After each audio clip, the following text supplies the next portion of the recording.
Okay, we're going to go ahead and get started. We've got 15 unknown slides.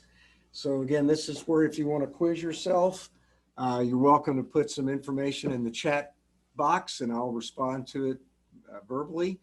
Let's see here. All I'm getting is an image, Bran. I need to get able to go to the next slide. Here we go. Okay, so we're going to go through some interesting cases today. The first one is a shave biopsy, and this is a very interesting patient of a lady that had come in who had a malignant melanoma and was being treated with a new checkpoint inhibitor and developed a diffuse eruption of this very granulomatous inflammation that you see here. And so you can see these nodular aggregates of these histiocytes with these small little round structures within them, and they're multinucleated histiocytes here.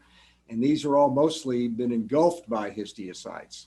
So this is a foreign body reaction. And hopefully you can, now you ought to, this is something you need to know because the boards are asking more and more about these things. This is obviously an exogenously injected material. This is a filler. And this is actually, these are methyl methacrylate spheres here, which is interesting. But she also has this material over here. And so she has received two fillers. So one of them are these little methyl methacrylate coated collagen structures here, most likely, and the collagen's pretty much been dissolved away. And that's what you see with Bellafill, which is a long-standing, more permanent type of filler. But when you see this, it looks kind of like bluish gray jello in the skin that fractures like this. It's got these little clefts around it. This is classic for hyaluronic acid. So this is a very interesting case of a lady that had two different fillers. So she had the methyl methacrylate coated collagen, and then she also had the hyaluronic acid filler. So this is a granulomatous foreign body reaction. These patients often do look things like this. They get this swelling in their face or wherever they've had these things injected. Obviously, the face is the most common location. So this was one of the two fillers that she had here. It wasn't only hyaluronic acid. And there are other things that are in the differential diagnosis of filler injections, paraphenomas. Those usually do not look as homogeneous as these small little round structures. And when people get silicone injections, those also look more kind of like irregular, small, tiny bubbles. There's no song Tiny Bubbles years ago that I can't remember the guy that did it.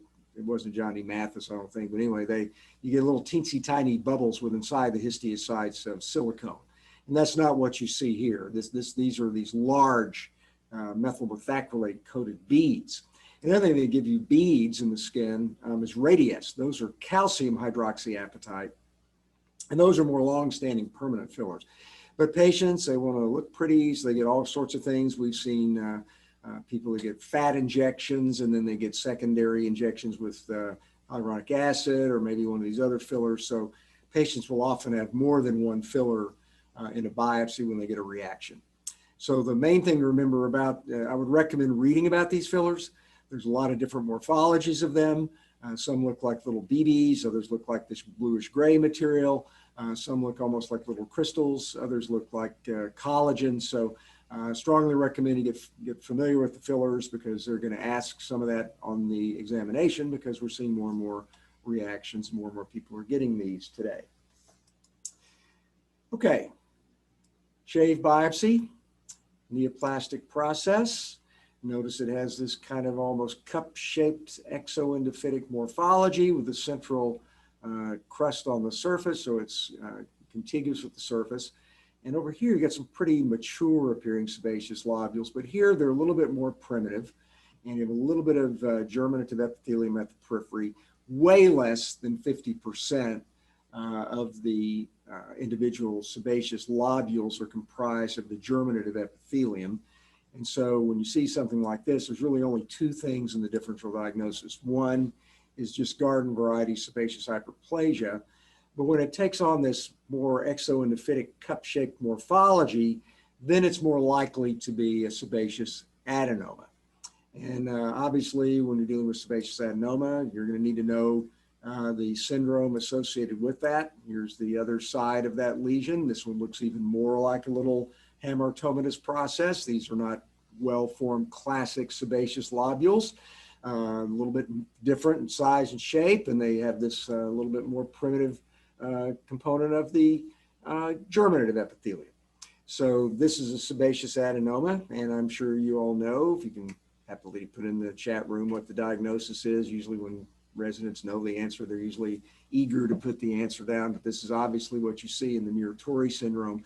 So you want to make sure that this patient didn't have some of the stigmata and the Muratori syndrome. Now, there are some stains that we're doing today to attempt to help with that diagnosis. So this is where we look for microsatellite instability, and that's where we're looking for loss of staining.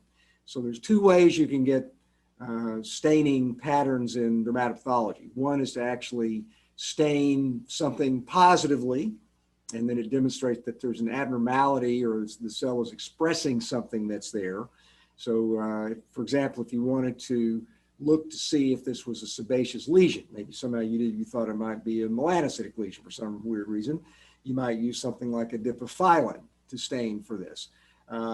If you wanted to see if the patient had the Muratori syndrome, you might say, well, is there loss of expression of something? Something that's normally stained, normally shows up, gets lost. And we see that in a relatively few number of conditions, but this is one of them. And so we look for things like MSH1, MLH1, MSH2 and 6, and PMS2. So there's 4 stains that we apply, and we look for loss of these stains. Now, you can have Muratori syndrome without loss of any of them. You can have it with loss of one, and you can have loss of these and don't have the Muratori syndrome that's expressed. So it's a lot of people have recommended against doing the stains, especially if it's an older person. We actually do it in our laboratory. So it's something that a lot of dermatopathologists are doing. They give the information to the clinician if they'd like it, and they can counsel the patient appropriately. That patient, him or herself, if it's an 80-year-old person, for example, may not have the Muratori syndrome, but they may be carrying the gene, and it could have passed it on to their kids. So it's probably, of some importance. So we usually do like to report that. So anyway, that's what these lesions can look like. They're just yellowish papules on the skin. They usually come in as rule-out basal cell carcinoma or something else like that. There are other sebaceous lesions in the differential diagnosis.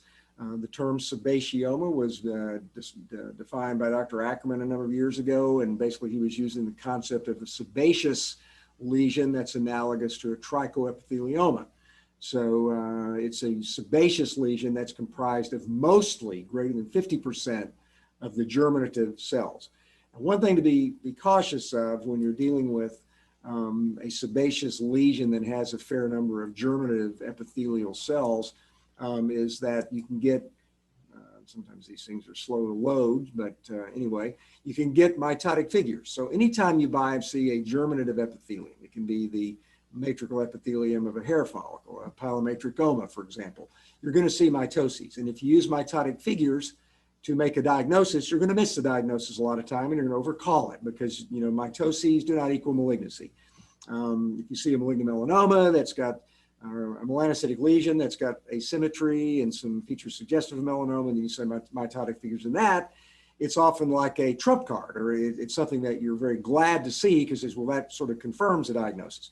But if you see something looks small and symmetrical and it's got a lot of sebaceous lobules, and you start looking, say, oh my goodness, there are mitotic figures in here, you should not just instantly reflex that to malignancy. And I've seen clinicians that call a patient with the Muratori syndrome and they might have 100 lesions. They call every one of their lesions a sebaceous carcinoma. Well, that's, pardon my French, but BS. That is not really true.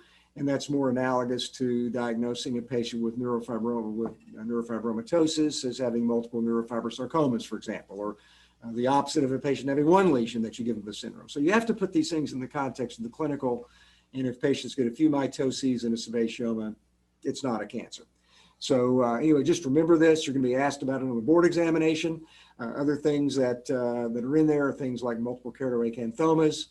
You need to know the kind of cancers that are associated with these lesions. So we won't go through all that today, but just make sure that you know that, because you can just pretty much count on that being on the board examination. Anytime there's a syndrome of cancer, they like to put it on there if there's a dermatology application. Okay, here we have a shave biopsy, and you couldn't make this diagnosis without any information. So if you don't have history, you can't come up with a specific diagnosis of this slide. But what you can do is get it into the category of epidermal reaction pattern. And that's important because it's very possible that the board examination might show you something like this. They might expect you to recognize going through your application of criteria what you're looking for, and then they might expect you to, given a proper clinical scenario, make a specific diagnosis. So if you look at this lesion, it shows a shave biopsy, shows a very superficial perivascular infiltrative lymphocytes. There's a little bit of abnormality going in the epidermis focally, normal epidermis over here, pretty much normal epidermis over here. And then as you go to higher magnification, you can see it's got this classic pattern that we see with focal acantholytic dyskeratosis. Acantholysis, the cells are falling apart. Up here you've got cells that are dyskeratotic. We see hyperchromatic pycnotic nuclei. We see the cells are falling apart. We see the eosinophilic cytoplasm. So this is a classic pattern of focal acantholytic dyskeratosis. So I don't know if there are any first years on the session this morning or not. You may not have heard this yet, but there are about 5 different diseases, 6 different diseases that can give you this histologic epidermal reaction pattern. So the skin has certain ways that it can react to diseases, to stimuli, and epidermal reaction patterns. There's probably about 20 of those. Some of the most common ones that we see are things like spongiosis, acantholysis, ballooning degeneration, acantholytic dyskeratosis like we see here. And when you see that, you should instantly then put it into a silo of what diseases can cause this. And the good news about this entity is there's only about 7 or 8 things. There's not a whole lot. So if you said, well, this came from a 65-year-old man who had a widespread itchy dermatitis, mostly involving the trunk and extremities, your answer should hopefully be Grover's disease, and you would know that right away. The other name for that is transient acantholytic dermatosis. As we all have learned, having treated a lot of patients with Grover's disease over the years, it's often not transient, and it can be very long-standing and can be very maddening to patients. Responds to ultraviolet B phototherapy in many cases, but it can be a difficult disease to treat.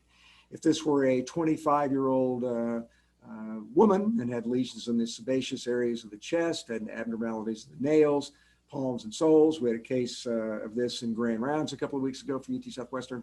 You would obviously think about Derrié's disease, and then you would need to know what the genetic abnormalities are associated with the keratin mutations associated with Derrié's disease. So they would likely ask you that question. If it's one lesion, probably a solitary keratosis. If it was in a zosteriform linear pattern, so-called linear Derrié's disease, or an epidermal nevus with acantholytic dyskeratosis. So just realize there are a relatively limited number of ways that entities can express this process. So we'll see what was seen here. So again, this looks like a younger person. This might be Derrié's in this case. This was an older individual with itchy eruption on the back here, more likely in that case Grover's disease. So again, the concept is you need to know the clinical scenario in that situation. So there are other things that can give you acantholysis. Usually don't get a lot of dyskeratosis in pemphigus itself. You can get some dyskeratosis in Hailey-Hailey disease. The only thing about Grover's disease that you should know is that there are 5 different histologic patterns that we see with Grover's disease. Actually, some people have now expanded that to 6. But you can see a spongiosis mostly. You can see superficial pemphigus type, deep pemphigus type, Hailey-Hailey type, this type, the type that looks like Derrié's. And then there actually has been an expansion into focal and epidermolytic hyperkeratosis type.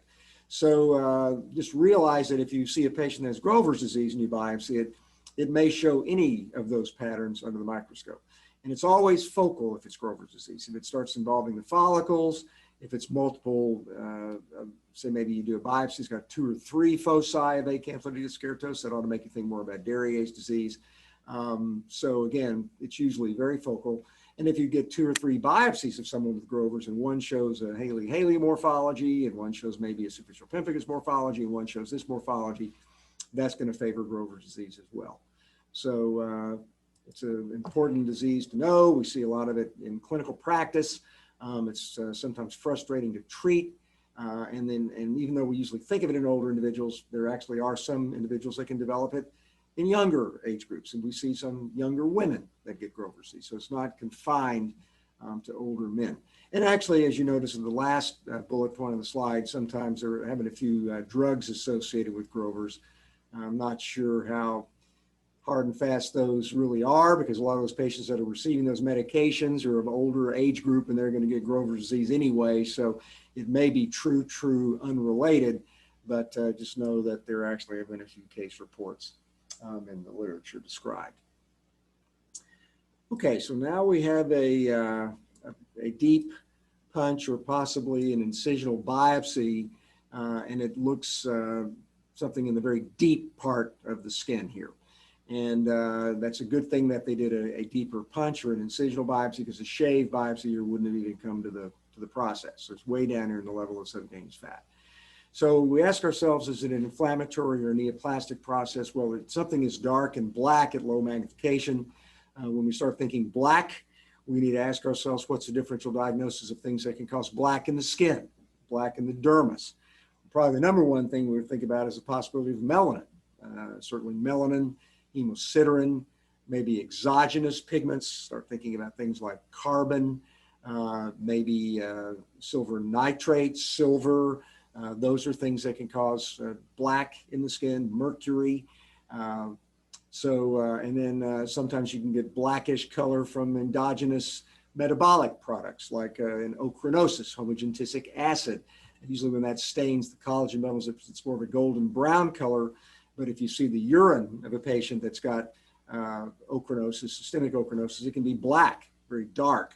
So you want to have a differential diagnosis of things that can produce color in a skin biopsy also. So here we start looking at this and say, well, you know, if it's melanin, it's going to be jet black. It's not going to transmit light. And if you look at it at high magnification, it usually looks kind of brownish. Even though it's dark, it's brown, but it's not really refractile, because melanin is not a crystal. It's more of a protein. So maybe if you're a purist, it's maybe a crystalline. If you do crystallography, you can see crystal patterns that get diffracted from the proteins, but it's not a crystal like something like iron would be, like an iron-containing product, like say Monsell's solution, which is ferrous subsulfate. That's a crystal, and it's going to be refractile with light when you look at it under the microscope. So this material, as you can see, is not brown at all. It is jet black, and it's comprised of these little small tiny granules that have clumped together, if you will. So this does not, transmit any light at all, and there's no refractility here. So this would make us think that it's very possibly an exogenous material, possibly something like carbon. So when you see something that is this black, like this, you should think of carbon. And this is a carbon traumatized, traumatically induced tattoo, if you will. So somehow this person got an implantation of a carbon-containing foreign material. I don't know what the foreign material was. Usually a pencil lead that a kid stabs himself with in grade school usually is up in this part of the dermis. It usually doesn't get way down here. So this kind of makes you wonder if maybe somehow this individual was maybe an industrial worker, maybe got some kind of a shard of carbon that got injected into their skin and was present for many years, and the skin kind of tried to wall it off, and then somebody thought it might have been a blue nevus or malignant melanoma. They took a biopsy, deep punch biopsy, and lo and behold, it was a carbon tattoo. So just remember the things that can cause black in the skin, and you need to know how to recognize those. One trick that you can do if you're actually looking at slides under a microscope, which sadly enough you're not able to do now anymore because all of these images you're going to be tested on are going to be digital. You can actually take the condenser of the microscope and rack it down and see if there actually is any refractility there, and that can help you to distinguish between something like carbon and something like iron, which can sometimes be kind of dark blackish in the skin. Usually it's more yellowish golden brown than jet black. So these are a couple of examples of carbon tattoos. This is more a direct trauma tattoo. Maybe this guy maybe he was shot with a shotgun or something, or had a carbon blast where had multiple little carbonaceous foreign bodies that got injected into his skin here in that situation. So we do see people that occasionally They are working with pyrotechnics, these guys that go out and set off fireworks on July 4th or whenever. Occasionally one of those blows up in their face and they get a carbon tattoo, and it gets into the dermis, and once it's in there, it stays there. It doesn't usually go away because carbon doesn't induce a whole lot of inflammation. It doesn't usually get transepiddermally eliminated that much. So once you get a carbon tattoo, it's kind of there for many years. So just remember that, and the differential diagnosis obviously includes a lot of those things we talked about before. Okay, so sometimes these things take a while to load. I'm not sure why that is, but anyway, we'll go back to the previous one and pull up, it'll come up. Well, why don't we move on to the next? Well, here it is, finally came up after a few minutes. Okay, so here we go. We have a punch biopsy that's been bisected and at low magnification. So this is where we apply our criteria. Okay, do we think it's inflammatory or neoplastic? Okay, well, certainly comprised mostly of inflammatory cells. We don't see anything here that looks like an obvious neoplasm at low magnification. If it's going to be neoplastic, it isn't going to be an epithelial neoplasm or a spindle cell neoplasm or anything like that. It might possibly be a lymphoid neoplasm, but we'll see about that down the road. So we see a superficial perivascular dermatitis that's oriented in this band-like distribution. It's very, very valuable information. So we start thinking about things like, asking ourselves, is it really lichenoid? Is it interface, or is it really non-interface? And so in order to really make that distinction, you really need to see whether the interface is absolutely positively obscured. If you can't see the interface at all, and it's got a band-like infiltrate like this, well, then it morphs into lichenoid inflammation. So here, we can see the interface. We see a normal dermal-epidermal junction right over here, in many different locations over here. We get a little bit of involvement of it over here, but it's visible throughout. So this is not lichenoid dermatitis. A lot of non-purists will say that it's lichenoid dermatitis, but it's not lichenoid dermatitis. This is a different pattern, and it actually helps you in making the diagnosis because it actually throws it out of the classic lichenoid inflammatory disorders when it doesn't actually give you true lichenoid inflammation. So this is not lichen planus. So if that was in the choice here, which is the best answer, that would not be the best answer, and you would miss the answer. So you would not want to choose lichen planus for something like this. So this really and truly is more what we call a band-like infiltrate. We also use the term sometimes patchy band-like infiltrate, where it's more dense here than it is over here. So it's not homogeneous. It's denser in one area than in other areas, and it does that for a reason, because these cells are homing to this location because it's actually not an inflammatory process. It's actually a neoplastic process. So when we see this pattern at low magnification, one thing that should kind of pop into your mind is, could this possibly be Mycosis Fungoides? And then we're going to be applying additional criteria when we make that diagnosis. So if you see what looks like a band-like infiltrate that's not truly lichenoid, you should think about the possibility of Mycosis Fungoides. So we're going to look at higher magnification. We're going to see what these cells are and see if they're mostly lymphocytes, and indeed they are. One thing about early Mycosis Fungoides is that the lymphocytes do not have to look very atypical. They can look like garden variety, normal appearing lymphocytes, but they tend to involve the lower levels of the epidermis, like you see here. They start lining up at the basal cell layer with little tiny halos around them, like you see here. And after they do get in the epidermis, they actually sometimes get a little bit larger and become a little bit more atypical, but they don't have to be strikingly atypical when you're dealing with an early lesion of Mycosis Fungoides like we're looking at here. So this would be the so-called patch stage of Mycosis Fungoides. Now, this is a disease that's been around for a long time. Usually by the time the clinician biopsies it, it's been around for years. If somebody biopsies Mycosis Fungoides that's been there for a short period of time, you're never going to get the diagnosis of MF because we pretty much don't make it the diagnosis. Still, the condition is refractory and it's not responding to treatment very well. So really super early acute MF is probably not even diagnostic.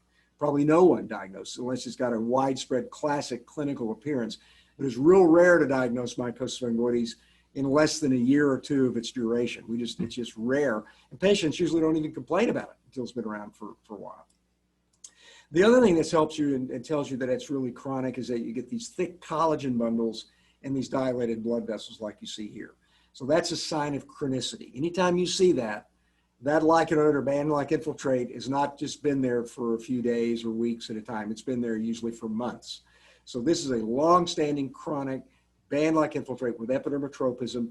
This is early patch stage Mycosis Fungoides. And we look at that under the microscope. Clinically, it often will look just like a sort of slight spongiotic dermatitis. The lesions may kind of have a little bit of a slightly reniform morphology to it. The clinical is not coming up. I'll show in a minute. These are some of the other items of differential diagnosis. Out of small plaque parapsoriasis, I want you to take that and just wipe it away from your brain. I'd like you to take the word parapsoriasis, by the way, and wipe that out of your brain. Because it's basically an evasive term. It doesn't mean anything. It actually, years ago, it basically was synonymous with pityriasis lichenoides. Well, now we don't need the term anymore.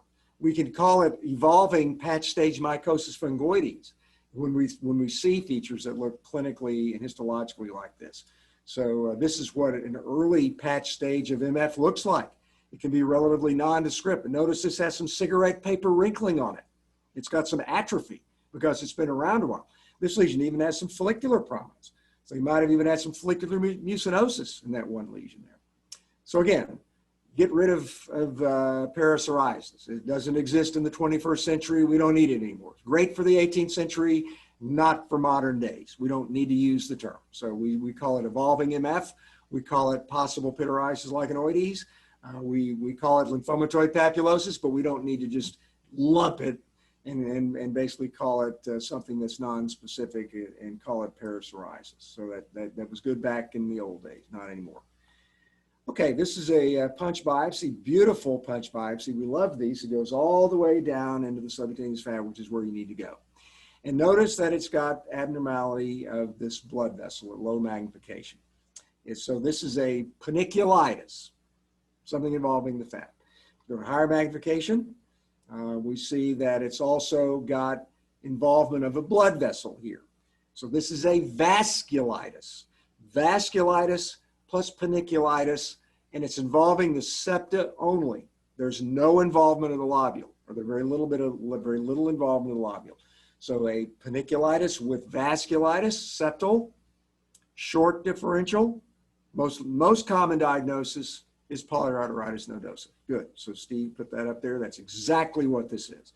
So whenever you see this pattern, hopefully it's a reflex arc for you. Now, if we see this pattern and you've got a lot of suppuration and degeneration of subcutaneous fat around it, well, then you should think of erythema indurata, because that can also give you our nodular vasculitis, which is very similar. They can also give you vasculitis, but you get fat involvement. Now, I don't know why, and this is above my pay grade. I hadn't figured this out yet, but why you should get this degree of vasculitis, choking off this blood vessel, fibrin in the wall of the blood vessel, and get very little changes in the subcutaneous fat surrounding it. I don't know. Maybe because it's nodosa and it's just, involving only a small part of the blood vessel, and there's still plenty of collateral circulation to keep the fat alive. But certainly the pathology of this and erythema nodosa, erythema induratum, basically look pretty similar. You just get more fat degeneration there. So it's an interesting phenomenon, and this is classic PAN.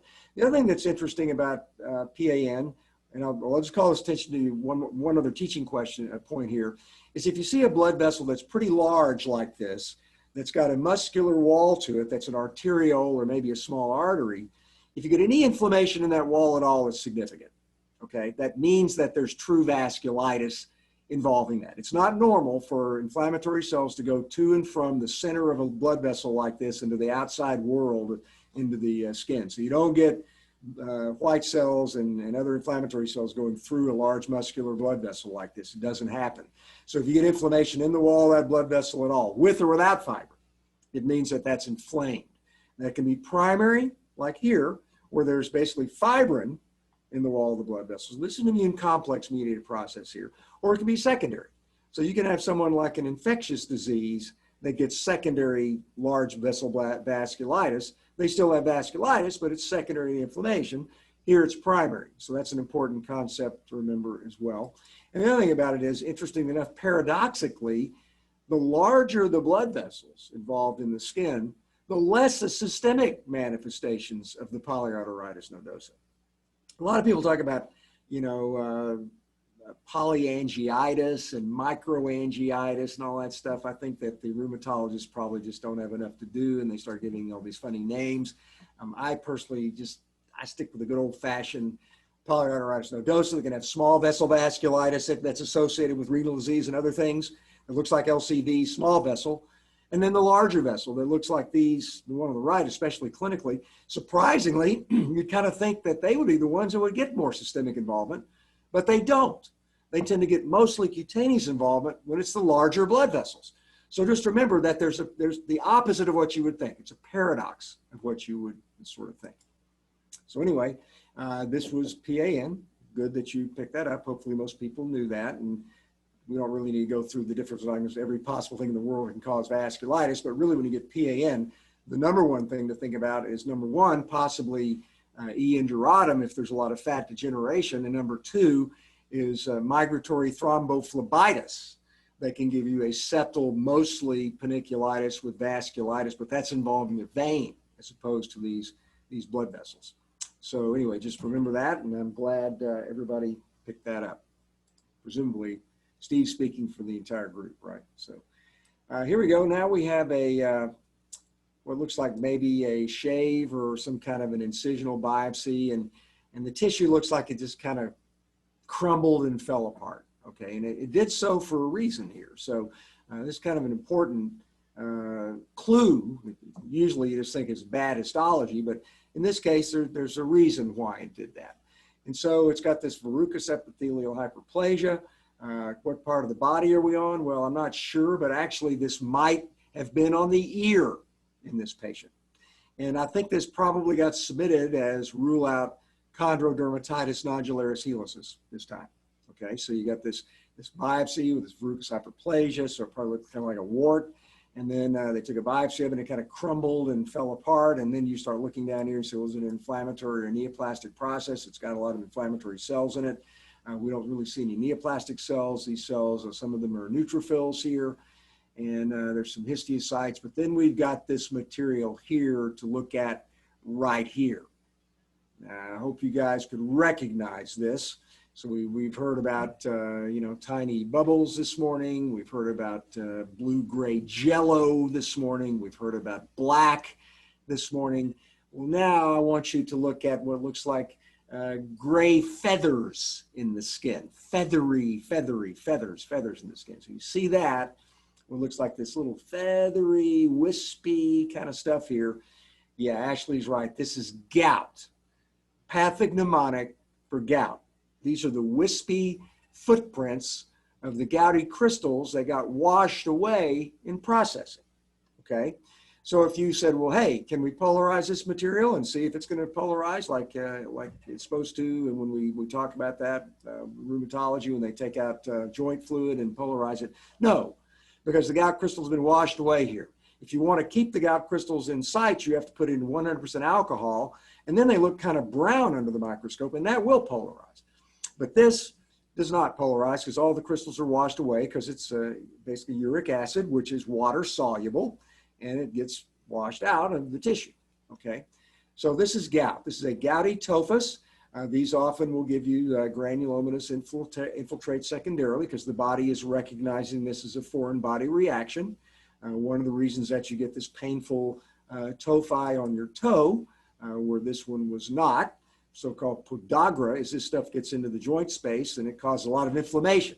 Crystals go in there. And you started getting granulomatous inflammation, you get suppurative inflammation. So these things are like foreign bodies in your skin. And then your body says, hey, let's get this stuff out of here. And it starts transepidermal and eliminating it. And that's why you get these little whitish, chalky things like this that start getting extruded through the skin. And the ear is a real common location for that. And it often gets misdiagnosed as chondro or squamous cell or something like that. So this is a gouty tophus. A pseudogout is calcium pyrophosphate. That looks different. It doesn't have the wispy morphology. There's one other, oxalosis, cutaneous oxalosis, very rare, but that actually can look like gout under the microscope. So that one can look pretty similar.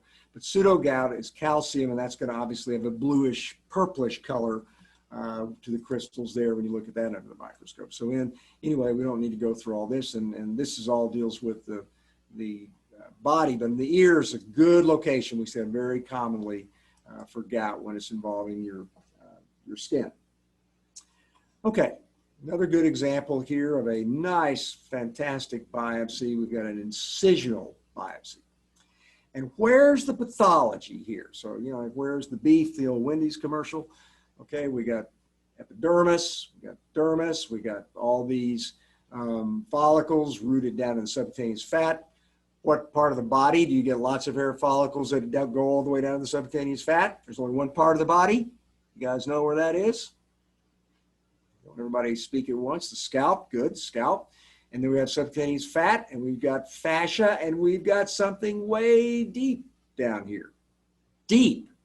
This isn't, a punch ain't gonna get this. Punch goes about this far. Even if you bury all the way down to the white plastic, it's really hard to get this far. So now we're going really, really deep. We're gonna go take a look at this. And we've got this proliferation of these spindle-shaped cells with all this mucin. We've got a mixed inflammatory cell infiltrate here. It's hard to assess the breadth, symmetry, circumscription, all those kind of things, but let's, even at low power, you say, gosh, you know, you look at this, it almost looks like a little ball. It looks at the outer surface of this, the top part of this. Nice, well circumscribed area right here. So, you know, this was too big to get out with just even an incisional biopsy. They try to get most of it out, and they can get it all out. But you can imagine if you could just take a little compass and draw around the whole thing, it's going to look like just a round ball in the skin. And it's got these areas of mucin, spindle-shaped cells in here, maybe a couple of mitotic figures, but not a lot of striking cytologic atypia. Anybody know what this is? Okay, there's a clue as to where we are. Good, nodular fasciitis. We're in the fascia. So way deep here, we're down in the fascia. This is nodular fasciitis. So if you've ever gotten a bump on your scalp, so if somebody decides to hit you on the head with a baseball bat, and you get a big bump there, or maybe you're a kid and you're riding your bike and you fall and hit yourself on the head, if somebody goes and takes a biopsy of that, it shows this. This is what happens in secondary to trauma. You get nodular fasciitis in some cases, and it's a benign process. It's called pseudosarcomatous fasciitis. It looks just like this. So this is basically almost primitive, reactive fibroblast and histiocytes and mucin. And eventually this goes away and the person lives happily ever after. Now, in some cases, you hear people that get kicked in the scalp by, or the face by a horse, and then they get a sarcoma and eventually dies and kills them. Well, it probably starts like this. Some cases of nodular fasciitis can rarely turns on genes and maybe becomes malignant, but that's super rare, but it can happen. That's probably how it happens when it does happen. So again, just remember this, and it's in the family of the fibromatoses. So the fellow here put down a couple other things here that are in the families of the fibromatoses. So it's in that family. This is kind of the acute form of it. And then later on, they kind of turn into these more fibrous type lesions. And if you biopsy one of these lesions and maybe you did get hit on the scalp years ago and you go back 10 years later, it's going to pretty much just look like a little slight fibroblastic area, if anything at all. So I apologize. This thing is loading slow. We're just going to the next case, and we'll come back to that. But you all know what we're supposed to see there anyway. Okay, so here we've got a little different ball game. What part of the biopsy or body are we on here? Okay, is it similar to what we just saw? Yeah, it is. Anytime you see hair follicles rooted in subcutaneous fat like this without a lot of sebaceous lobules, you should think scalp.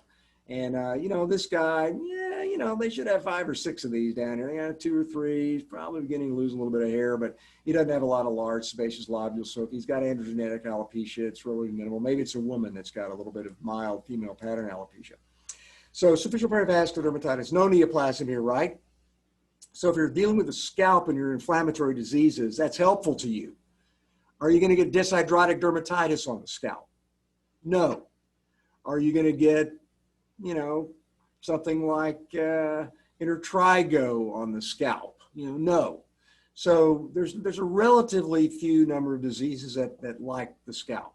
So just start thinking, scalp, okay, what likes the scalp? Well, psoriasis likes the scalp sometimes. Seborrheic dermatitis likes the scalp sometimes. Pemphigus can involve the scalp sometimes. Not Haley so much.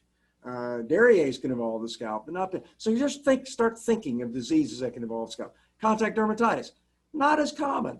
The hair kind of keeps you from getting it on the scalp, maybe around the scalp, but less likely, less likely. So I have a superficial perivascular dermatitis. We've got epidermal abnormality. We've got irregular psoriasis hyperplasia. We've got abnormal cornified layer. And notice how that cornified layer is abnormal. It's in mounds. Okay, that's helpful. There's a lot that can be learned just from the pattern of the scale of any skin disease. And when you see mounds of parakeratosis, you start saying, well, is there anything in the mound of the parakeratosis? Are there lymphocytes in there? Is there serum crust in there? Are there neutrophils in there? Well, guess what? Here we've got neutrophils. So neutrophils in mounds with psoriasis hyperplasia, what do we think about? We start thinking about psoriasis. We start thinking about psoriasiform dermatitis. And if those mounds of parakeratosis, like the edges of the follicle, the lips of the hair follicle like this, what's the most likely diagnosis in that case? Seborrheic dermatitis. Good. So if you see that, looks like psoriasis, but favors that, you start thinking of sebderm. And sebderm and psoriasis can overlap with one another. Sometimes we even call it sebopsoriasis. So if you're going to biopsy psoriasis, probably better to go away from the scalp because there may be some background sebderm in there, and then you may get the dermatopathologist saying, well, you know, it's kind of sebderm, is it psoriasis, it's going to waffle, and waffle's good for breakfast, but it's not good for dermatopathology. So we like to get specific diagnoses here. So it's best to biopsy a more classic lesion somewhere else if you can, because you can see background sebderm and psoriasis at the same time. So they might have two diseases going on. So this is pretty classic for sebderm here. It's a nice example. If you just had an area over here, you might say, well, that could be psoriasis. But notice it's not really classic psoriasis hyperplasia. So this is psoriasis. So any yeast in there? Not really.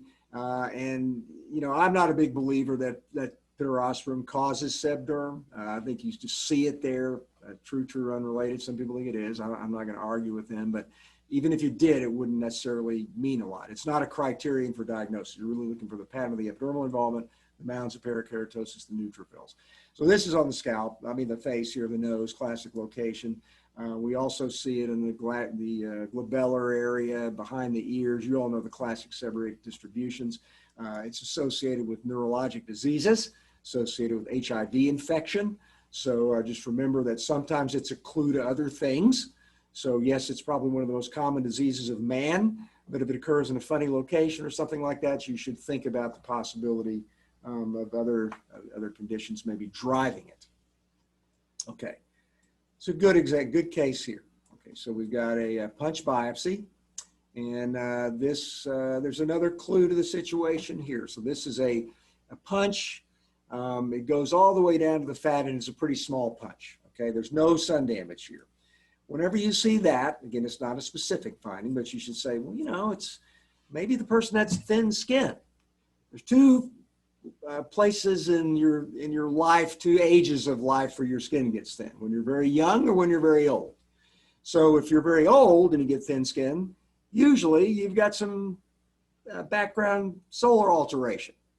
If you're young and you have thin skin, you're probably a baby and you don't have any solar alteration. So here we see the punch biopsy goes all the way to the bottom of the fat, almost gets out of the fascia. Thin dermis, really thin epidermis. We've got another band-like infiltrate. This time maybe it is focally like here of these cells. And notice that they're not all lymphocytes here. They're pale. So we see pale cells in the microscope. We think about histiocytes. We think about other cells that are in the monocyte macrophage lineage that have abundant cytoplasm. We think of possibly cells that may have something in their cytoplasm shouldn't be there. Maybe there are organisms in there. So when we think about lichenoid possibly, quote, granulomatous or lichenoid histiocytic infiltrates like that, or lichenoid infiltrates with pale cells. It's a relatively small differential. Start thinking about granulomatous mycosis fungoides. We start thinking about syphilis. We start thinking about maybe unusual Hansen's disease. We start looking at these cells and say, well, maybe these aren't all histiocytes, and we start looking at even higher magnification, and guess what? A lot of them have these kind of funny kidney bean-shaped nuclei that look just like a kidney right there. So what kind of cells are those when we think of kidney beans? Obviously, we think of Langerhans cells, right? And then we look over here and notice that these cells are just crashing right into the epidermis. So there are these kidney bean-shaped cells in a child going into the epidermis with a lot of crust on the surface. Very common to see that in this condition. What disease do we think about, obviously? Yeah, we think about Langerhans cell histiocytosis, or the simulators thereof. I mean, you can get the congenital self-healing Langerhans cell histiocytosis. You know, it's not really Hans-Schuller-Christian or letter C-Wees disease, so they can get the lesions that just kind of come up and get one or two lesions go away. So you really have to have good clinical correlation here, or you can, you know, overcall this. So you want to make sure that you know what the situation is. So this kid's got a widespread number of lesions, got intertriginous involvement, scalp involvement. That kid, you want to work them up, make sure they don't have pituitary tumor, they don't have diabetes insipidus, you want to work them up completely. So when you see that pattern, you really want to think about Langerhans cell histiocytosis clinically. So that was a good example of that. I hope you all had a chance to look at that slide. It's really a classic example of Langerhans cell histiocytosis. One thing to remember, again, I mentioned the crust. This disease can occur in adults as well as in children, and sometimes it can be so inflammatory with secondary neutrophilic infiltrates and with crust and spongiosis and impetiginization, because it's often in the intertriginous site, it can mask the Langerhans cells in the infiltrate. I've had that happen to me a couple times in my career, and you can miss the diagnosis because you can't see it, and you know, the clinician doesn't think about it, especially when it occurs in an adult. They think it's an intertrigo or contact dermatitis, so they're not thinking about it. So if you get a lot of inflammation, you got to be thinking about it and say, well, is it possible it could be an impetiginized, inflamed lesion of Langerhans cell histiocytosis, and then do a CD1A stain, which is really the best stain to do here. There's a couple other Langerhans cell histiocytic things, intermediate cell histiocytosis. We'll maybe talk about that someday, but this one was a beautiful classic example of a Langerhans cell histiocytosis case. Okay, this is a beautiful example of this entity here. Shave biopsy. It's got, let's just say for the sake of argument, this is the whole lesion. So in fact, it most likely is. Notice that it's very symmetrical. Notice that it's pretty small. Notice that it's comprised mostly of nests of cells here. So this is actually a neoplastic process, and it's a melanocytic process. And notice that these cells are arranged in these beautiful nests with clefts surrounding them in a vertical oriented fashion. There's epidermal hyperplasia, there's hyperkeratosis, there's hypergranulosis. And then if we look in a couple of areas over here, if we're lucky, we may see some little things that look like dull pink globules in here. Maybe right in there, sometimes they're present, sometimes they're not. There's pagetoid spread of melanocytes. That's okay. We see that all the time in this lesion. A lot of these cells are heavily pigmented. That's also just fine. And if we look hard at this, we might even see some mitotic figures in here. Maybe that's one. I'm not sure. It's not an unequivocal one. I'm pretty much of a guy that has to be shown that mitosis is classic before I'm going to call it. So I don't see any mitotic figures in here. So the diagnosis here, there's only one diagnosis in this case. There's not a hedge diagnosis. A classic example, Spitz's nevus. Very good. Glad you guys thought that. So when you see a spitzoid lesion like this, it's got all of these features. You don't need to hedge it. You don't need to get special stains. You don't need to send this to Myriad Diagnostics. You don't need to do anything like that, especially when it comes from a kid. Okay, if it's an adult, even if it shows that pattern, it's pretty straightforward. But if you see this and you see that, it's a Spitz's nevus, and it doesn't even need to be re-excised. Okay, it doesn't need to be re-excised. If you don't see this and it's a little funky and it's an older an older person, well, that's a different story. But if you see a classic orange lesion like this, and it's got all those features under the microscope, it's a classic example of a Spitz's nevus. So a Spitz's nevus, we make the diagnosis. It's a good diagnosis, and it shouldn't be thrown away. It's not something that we should just call all of them atypical spitzoid and make sure they're not melanoma, because in this setting, it's really not something that really needs to be hedged. So when you see that pattern, and it's pretty classic, you really don't need to hedge the diagnosis. So hopefully you all had a chance to look at that one, and everybody thought it was a Spitz, and nobody would have been concerned about the diagnosis. Okay, let's take a look at this one here. So low magnification, what are we really struck with here? Well, it doesn't look like there's a whole lot of anything. It was pretty subtle. So you're going to need some additional information on something like this. So what part of the body? This is the better of the two pieces. This shows the pathology right here. So again, what part of the body are we on? Well, it's got a pretty deep punch, but just barely got into subcutaneous fat. It's got a lot of follicles here, but not a lot of sebaceous lobules. So maybe once again, we're on the scalp. And this is not normal on the scalp. You know, normally we should see 8 to 10 follicles rooted in the subcutaneous fat. Well, here we have 2 follicles, and maybe a little follicle here that's burned out with some fibrosis surrounding it. That is very important. This one follicle with that fibrosis, that's abnormal. And then we've got these areas over here where we've got at the infundibulum of the follicle. This is the infundibulum of the isthmus. The base of the follicle is trashed, it's gone.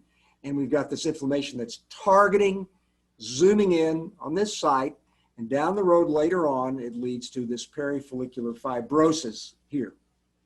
There's really only 2 diseases that can do this in this exact pattern.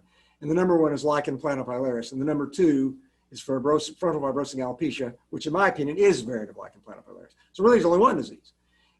Central cervical alopecia may also give you this pattern some of the time, usually with more rupture, usually with more inflammation deep.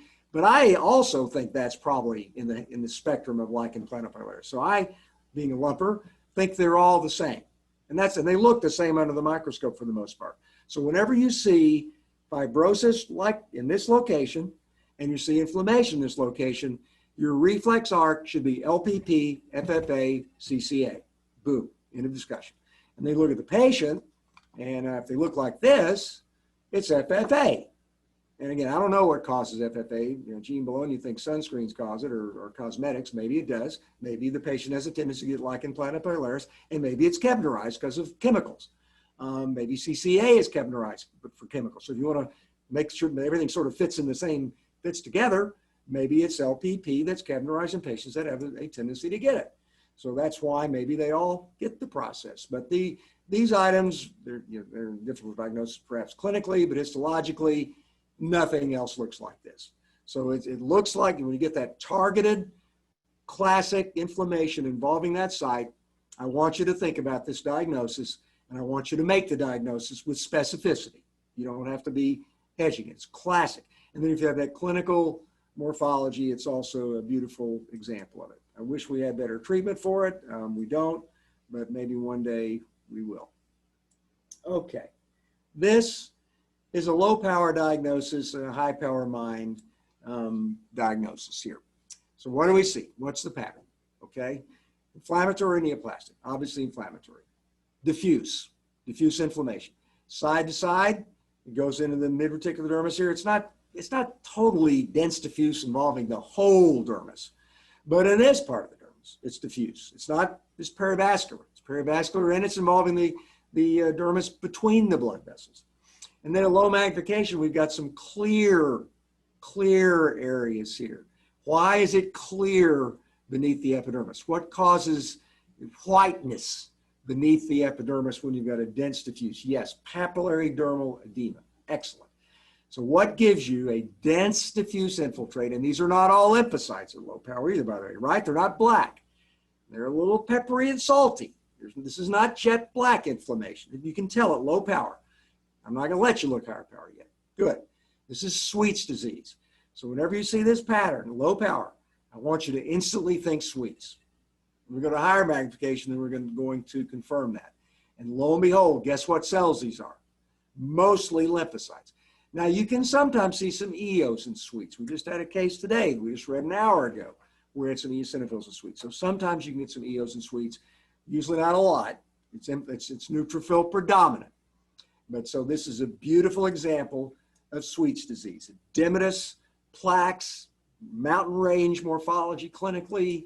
They look kind of plaque-like like that, like this, because of the papillary dermal edema that you get this. You get blisters, but it's secondary. It's isn't like a immunobullous blister. This is due to that massive papillary dermal edema. So that's a beautiful, classic example of Sweet's disease. So these are some of the other items, differential diagnosis, but in this case, there is no differential diagnosis. So this is a situation, if I were writing a board examination, I'd show you this, and I'd ask you questions about this. I'd want to know why they had the Sweet's disease. Do they have leukemia? Are they on a medication? Is there on a GM-CSF or something? So this is something that's so classic that we're going to expect you to get the diagnosis, and then maybe going to ask you some questions after the fact. Okay. Another example, shave biopsy, and now we've got something in here that looks dark blue purple. We got two things here. I mean, this may be some epidermis that's down here, but we're going to look at higher magnification to see that it's kind of purplish. It looks similar to that. It's probably epithelium, but there's one other thing that can look like that we'll talk about in a minute. But what gives you dark purple in the skin? So we talked about black. Now we're talking about purple. Yes, this is calcium.